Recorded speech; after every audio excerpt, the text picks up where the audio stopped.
Așteaptă.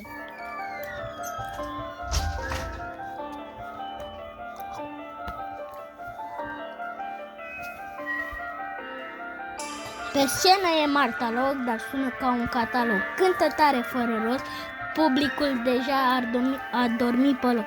Marta Loc face vlog, dar versurile sunt un monolog. Se laudă că-i star, dar n-are niciun dialog. Yo.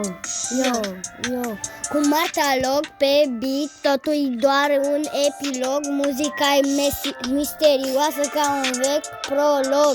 Marta Loc în studio pare un analog. Cântă la microfon, dar îl folosește ca pe un catalog. Marta Loc compune hituri, dar doar în monolog. Când am pasă pe play, toți spun pe loc. Gata, a ieșit bine.